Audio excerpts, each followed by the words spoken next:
Hello everyone, it's me, Juan54, back again in the video, and today, I believe there is no more beating around the bush. The final theory, I believe. MatPat just posted a new video yesterday, today, and yeah, we're just gonna be reacting to it. So, without further ado, let's get to reacting, shall we? And the horror. Today, we solve FNAF. Wait, did we say this exact same thing 7 years ago? Alright.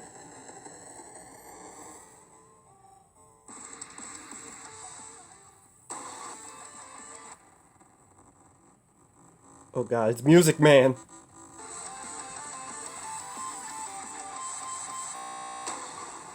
Hello, Internet. Welcome to Game Theory, the show that reminds you that if you click the like button hard enough, it'll summon DJ Music Man to your neighborhood for a block party. Go ahead, try it. Hit that like button. Didn't work? Have you tried clicking subscribe? I hear that sometimes works too. I guess you must not be clicking hard enough. I don't know what to tell you. Speaking of not working hard enough, aren't you tired of just plain boring merch? Come on, guys, you gotta press the like button and the subscribe button. It just Come on. sits there on your body, not doing anything interesting. Well, what if your merch was actually a puzzle? Introducing the world's first quest jacket. I know what you're thinking. A denim jacket is anything revolutionary, and you'd largely be right. An ad. You'd also be missing one of the most crucial details. Those patches, they're not just any old D&D style. They'll be the first in our series of quest jackets. Roll an investigation check to see. Alright guys, sorry about that. I had to skip a few bit. If you're interested about the choose your own quest jacket, do this quest, go check out MatPat's original video, cause we're here for the theory, not for merch. I'm sorry, but Today we finish milking, I mean covering the major mysteries of Security Breach. And you know what? I think I solved it. Or at least I think I solved most of it. 7 years ago I made this video, The Clue That Solves Five Nights at Freddy's, where we put together all the pieces to support Dream Theory. The concept that the first four boo, boo. I'm sorry. I'm sorry. I'm sorry not to I'm trying not to pause as much, but really, Dream Theory. Look, I know that Dream Theory. I know it's still debating if FNAF 4 is a dream or actual real. You know what? I'm not gonna start tackling it. Okay. I know there's some people who enjoy the Dream Theory, so I'll just shut up now. were all a collection of nightmares happening inside the mind of a child. In that episode, there were lots of points of evidence, but ultimately the conclusion hinged on one key design detail, the alarm that brought each night to a close at 6 o'clock a.m. A grandfather clock for 3 games and a digital clock for number 4. 3 games in the crying child's house where we see a grandfather clock, the 4th in a hospital right before he dies, which ironically enough is the one whose gameplay is happening in a recreation of the house. Oh, there's a reason this series is so difficult to talk about. Anyway, the reason I bring that video up is because today's theory works largely in the same way. Over the past few FNAF episodes, I've been trying to make heads or tails of Security Breach, pulling at what, to me, felt like the strongest thread. Gregory as the crying child, reborn in a robot body. Him reuniting with his brother Michael in the form of Glamrock Freddy, and his sister Elizabeth in the form of Vanessa. And Yeah, about Vanessa being Elizabeth Afton. You know what? It's a theory that it's a video that I will talk about because I'm trying to find any support on that theory about Elizabeth Afton being Vanessa, and well, there's some evidence. I can't tell you guys now. You're just going to have to wait for that video. I'm sorry. we've covered a lot of evidence trying to support that claim. The character's design, colors, the ice cream, the voice lines, robotic eyes, the satisfying narrative arc that it provides the game's 3-star ending. I mean, it's a lot. There are 2 episodes that are jam-packed full of discussion around exactly this. But today, I finally have my smoking gun. The clue that takes it from just a controversial theory to, at least in my mind, largely proven fact. Just like with the clocks and the dream theory, it's the one clue that is so specific, so intentional that it confirms that this was the main intent of the game. Until, of course, they decide to retcon it all due to bad audience feedback to keep the franchise going for another 7 years. Sorry, guys, I hate to say it, but I think I'm unfortunately right this time. Gregory is a robot, and he's the crying child reborn. And by the end of today, I think you're gonna be convinced. All right, convince us. convince us, Matt Pat, because it's a bold statement to claim that Gregory is crying child just roboticized. Which again, I understand people don't like that theory, but come on, if the books had Charlotte Emily, Henry's daughter, being revealed to be a robot, then you can't get mad at it, guys. You can't get mad at it. If it happened in the books, it's technically established the canon. It can happen, okay? I'm sorry. Even though the books are. And yes, I know the books and the games are different canon, but hey. If it. Hey, if it's in, it's in, okay? Then from there, we're going to talk about how all of that factors into the game's narrative and its final mystery, Patient 46. Oh, I'd be waiting for this. Here, the Post-it Room. Huh. What? This is unexpected. After exploring the sewers to decommission Chica, Gregory winds up here. A room full of glowing staff bot heads and lots of Post-it reminders on literally every surface. I mean, this thing is a flashing neon sign that says, important lore here. And yet, in online discussions, it's been largely overlooked because it's kind of sandwiched in the middle of the game, overshadowed by the animatronic spaghetti monster ending. And even though I knew that something had to be hidden in here, trying to figure it out was like finding a needle in a haystack. So what is this? What are we looking at here? I think it's pretty obvious. Yeah? Is it obvious, Matt? What is it? You get to a certain age, Uh-huh. and you gotta start taking notes. Post-it notes? Yeah, you just leave them around. Okay. But also there's robot heads. So with that incredible insight, I spent literal hours on... Yeah, I think you get into a certain age and you use post-it notes.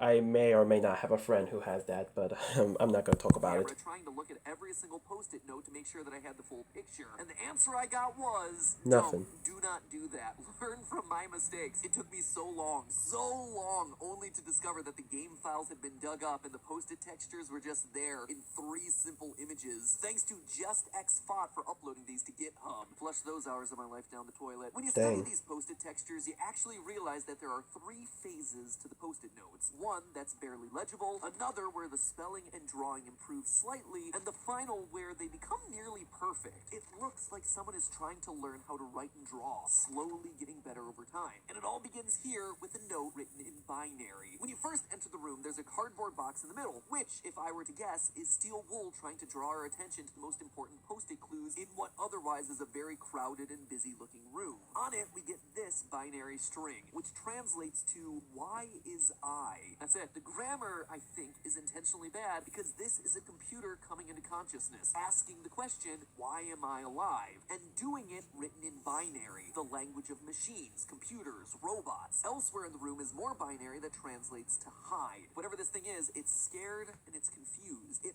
hides until it can better understand what or who it's meant to be. The other illegible Phase 1 notes here are random flashing thoughts, the sky, kids, love, random glimpses of memories coming into focus. The phrase, I can feel it, is this creature coming into consciousness. And this right here, you are something family, which looks like Afton family, but it's pretty unclear. In short, it appears to be a machine that started speaking in binary, but as more and more memories start to take hold, it begins to write in normal alphabetic characters. When you dive into the notes from phases 2 and 3, though, things start to get much clearer. It's mainly images and text revolving around birthday parties, happy place, birthday time, family, a pile of presents, some cake, let's get snack, fun, friends forever, pizza time. Nothing particularly earth-shattering for a series about pizza restaurants. But then there's one Post-it in the Phase 3 notes that really stands out. The one clue that truly brings together the last 2 months of research. And that is? This thing is the linchpin. It's our smoking gun, my friends. And it all boils down to a present alongside 3 simple words, all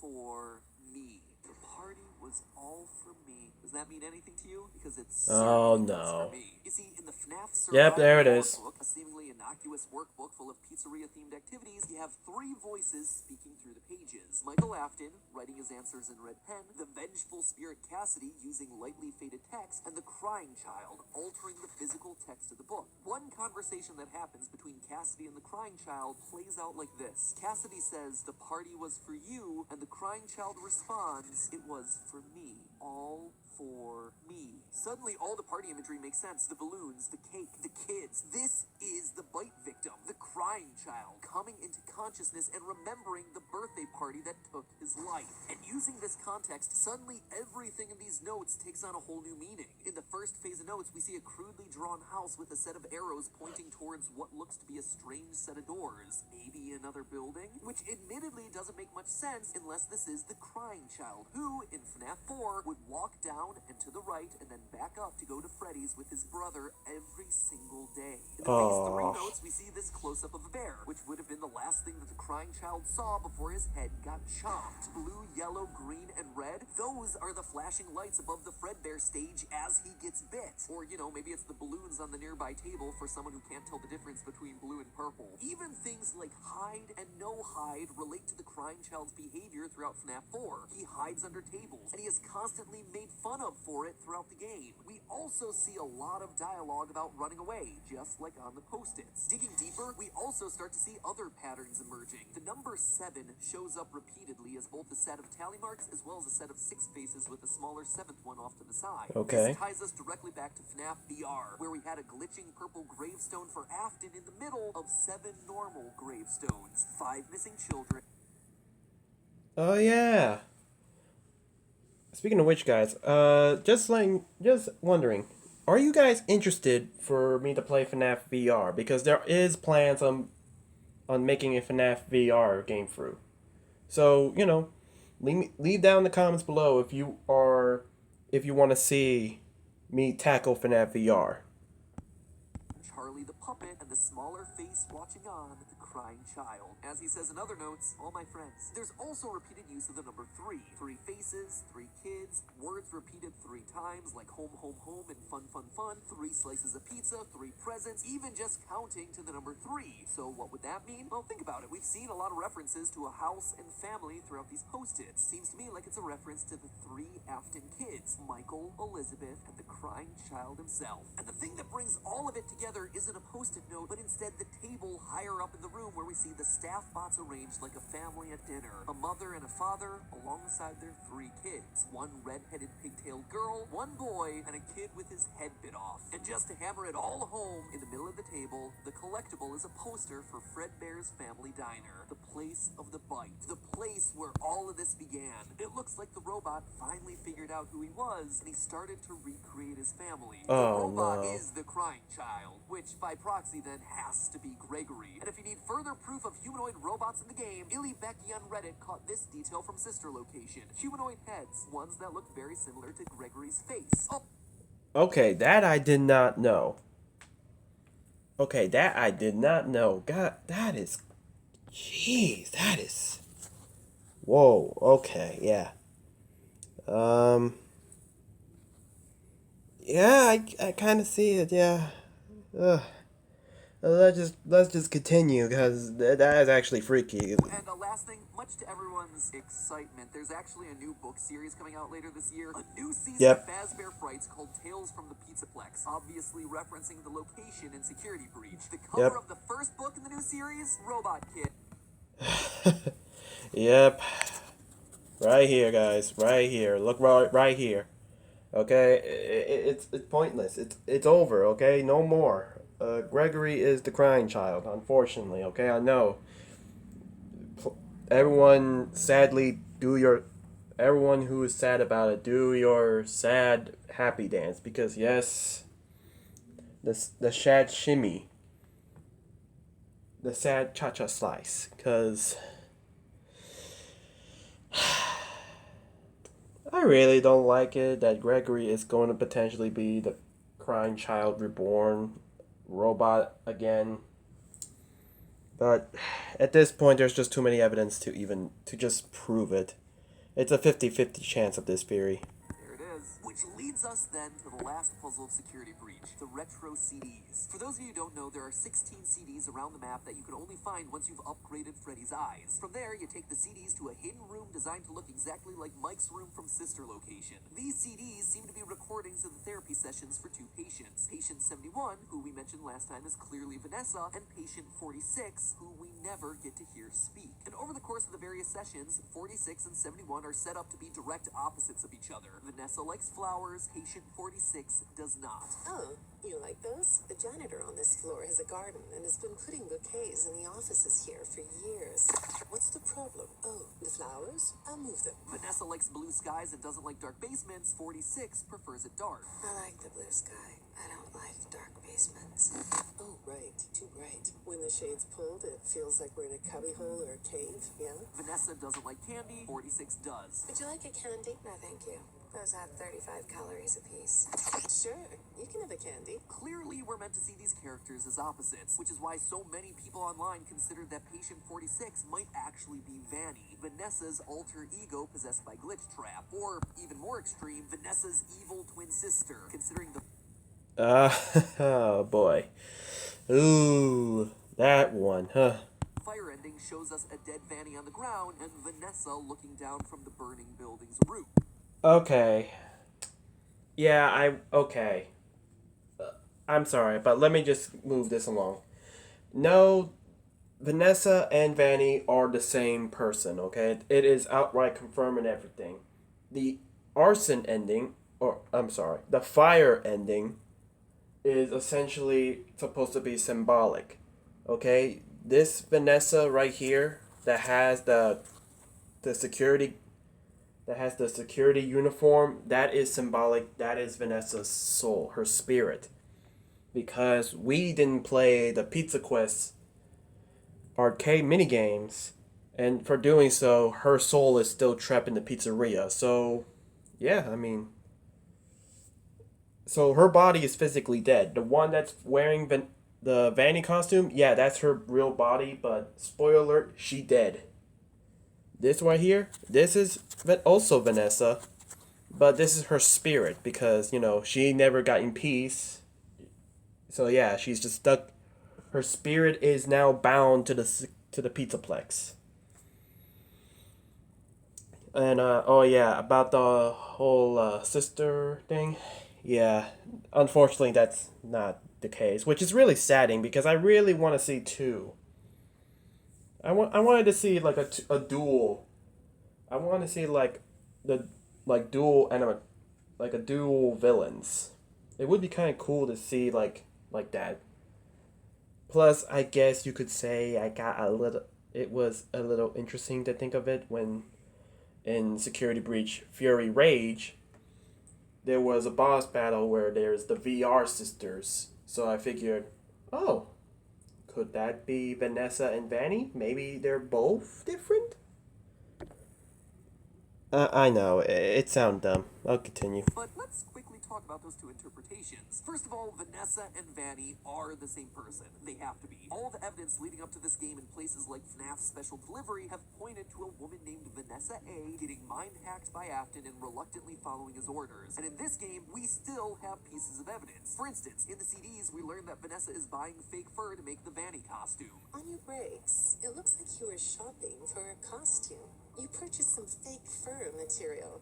What are you gonna make? If she's not the one wearing it, why would she be making it? To me, the fire ending here is meant to be symbolic. We haven't beaten Princess Quest yet, so Vanessa's spirit is still trapped inside that burning building. Thank Her you. body has died. She is one person. But could the persona of Vanny actually be patient 46? Again, the evidence just doesn't seem to add up to that. Throughout their sessions, we get multiple indications that the therapist is speaking to a child. The way they speak to patient 46 here, You don't want me to get in trouble, do you? I could be put in the corner for a timeout.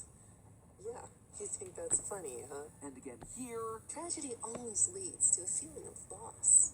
It's a hole that feels funny, right? the way they explain simple words, And I'm surprised by your knowledge of computers. You're something of a phenom.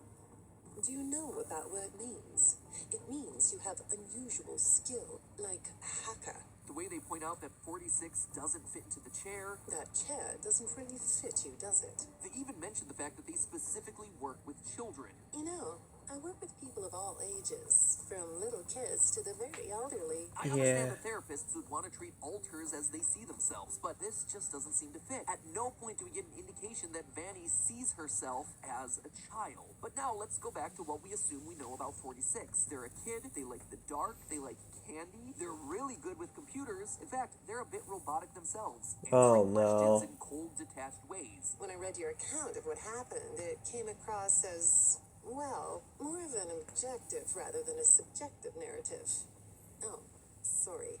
You don't know what that means, do you? Here again, we get another example of the therapist having to explain a relatively simple word. Now, look at our post-it room. It's a dark cave underground, outright labeled as "This is my home." On the central cardboard box is a drawing of candy. And a robot would be emotionally detached and would also be great at hacking. Heck, the therapist does tell patient 46 to write down their feelings. I suggested you write down exactly what made you so sad and scared. And if this room isn't an example of that, I don't know what is. Taking it one step further, if I'm right in saying that Gregory is indeed the robot that came into consciousness here, that's why he doesn't fit into the chair. He's a kid. That's also the reason Steel Wool couldn't let us hear 46's voice throughout these therapist tapes. It would give away the game. It would immediately take away the mystery of who 46 is, since we hear Gregory talk so much. But why would Gregory, a robot kid hiding out in the Pizzaplex, actively be seeking out therapy? He's not in a school of any kind, and he's not employed, so it wouldn't be mandated. What is going on here? Yeah, I want to know. Of the 16 CDs, we listen as both patient 46 and Vanessa visit a total of 5 therapists, all of whom are implied to have been mangled to death by machinery. But the deaths here aren't arbitrary. If you track the tapes, each therapist ends up getting killed off immediately after they start asking Vanessa about encrypted messages that she's been receiving from a mysterious figure. Your performance reviews are good,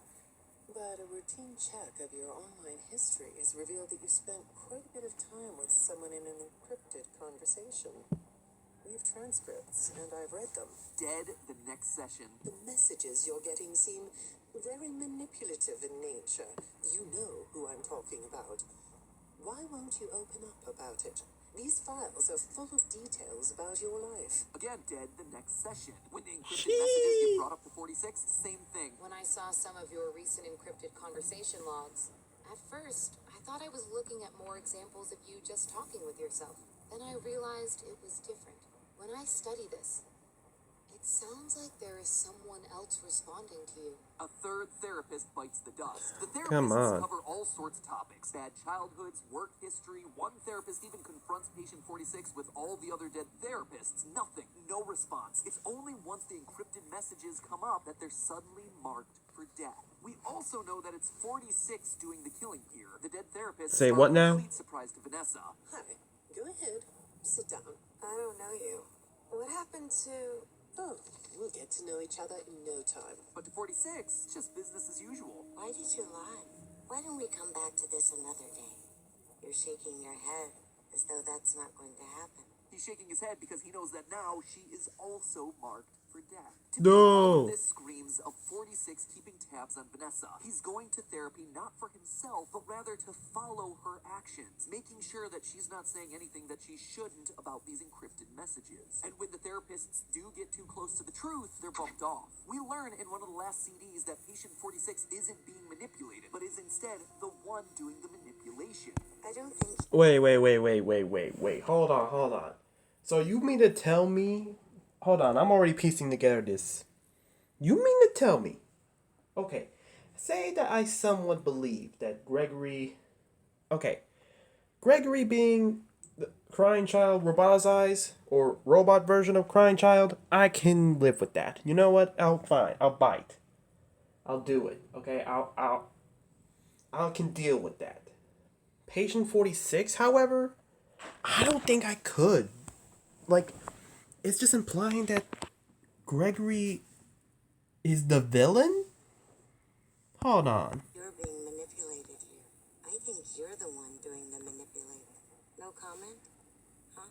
Putting two and two together would tell us that patient 46 is the one communicating with Vanessa. He's controlling her life for some reason. In fact, 46 appears to be the reason Vanessa is working at the Pizzaplex in the first place. One odd detail of the in-game messages is that Vanessa was not supposed to get the security job. In the message marked for deletion, we see that Vanessa's lack of security experience gets the interviewer to not recommend her for the job, and yet she's hired anyway, despite, as it says in another message, no prior qualifications. In both messages, we're told that it's an internal reference coming from the top that got her the job. Someone has brought Vanessa here for a specific purpose, and who better than a hacker that's clearly established to be in the Pizzaplex's emails? Patient 46, Gregory. In short, it looks like Gregory is manipulating the situation, determined to get Vanessa to work at the Pizzaplex, following her to all her mandated therapy sessions, and ultimately killing off anyone that gets too close to the truth. I mean, after all, Gregory is not opposed to using a bit of violence to get what he wants. We have to get these.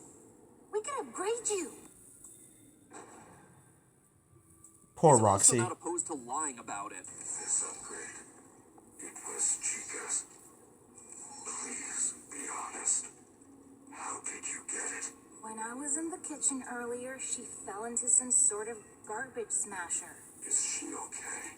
Well, she's still functional. But why? Why is he going to all of this effort? Well, Yeah, I do want to know. Because this is starting to sound like Gregory's the villain.